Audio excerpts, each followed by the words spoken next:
It's very interesting. Some research that came out looking for reactions to presentations. This was 200 large companies, vice presidents in America. What did you think, or what do you think about the presentations you hear? Very surprising. Only 3% said they thought the presentations they heard were stimulating. 3%. That is an incredibly small number. 40% said it puts me to sleep, and 44% boring. So at one level you could look at this and say, wow, that's right, most of the presentations I see are like that. They either make me sleepy or they're boring. But at another level you can say, you know what? It's not very crowded at the top here. It's not like there are masses and masses of really skilled speakers and presenters, and I've got to try and get my way into that group, which is already very, very dominated by lots of talented people. What this says is it's not. Most people, 97%, it's not working.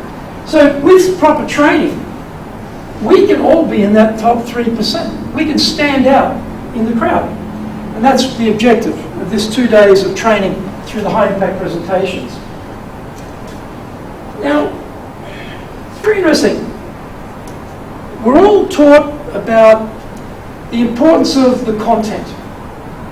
And I'm sure we spend a lot of time putting together the content, collecting the data, maybe even doing research, pulling materials together, doing the PowerPoint, you know, get the graphs and the photographs and, you know, everything looking beautiful. But most of us spend very little time on the delivery. So we think, well, I've got this great knowledge, I've got this great data, that will be enough for me as a professional. Well, sadly, that's not the case. And this research by Professor Moravian showed why that doesn't work. His research said that when there's no good link-up between the message and the delivery, people miss the message. So if we think, wow, you know, the thing I'm going to say is really critical, you know, the message, the content, what I'm going to say is the really important part.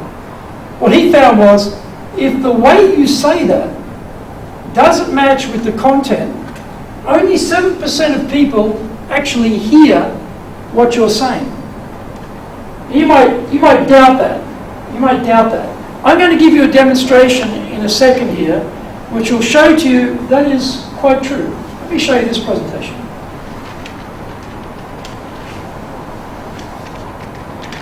Good evening. My name is Story. I'm the president of Dale Carnegie Training in Japan. Dale Carnegie is the leading presentation skills training company in the world. There we go. What I said was, good evening.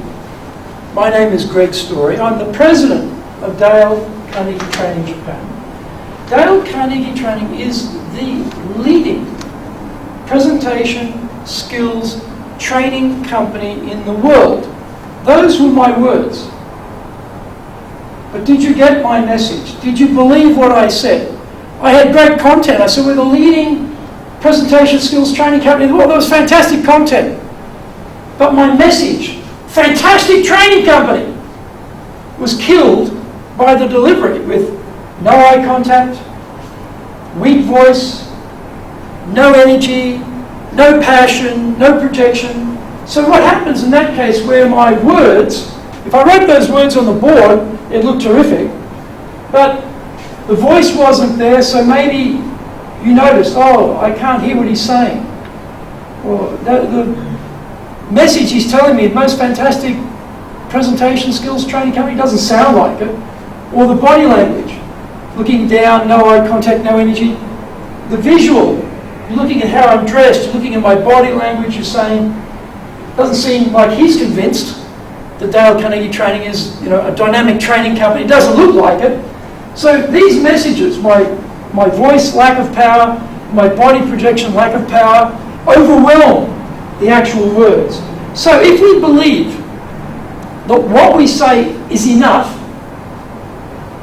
we're going to have a problem, because we're going to be only tapping into 7% of the potential audience that we might have to persuade and convince. So in the Dale Carnegie High Impact Presentations course, we spend a lot of time working on getting very good planning, but also very good delivery, so that the words that you come up with are heard by your audience. Okay? So, what is the message? Actually, you are the message, not the PowerPoint, not the materials that you might hand out. What we're teaching is you are center stage, and the materials or the PowerPoint are secondary.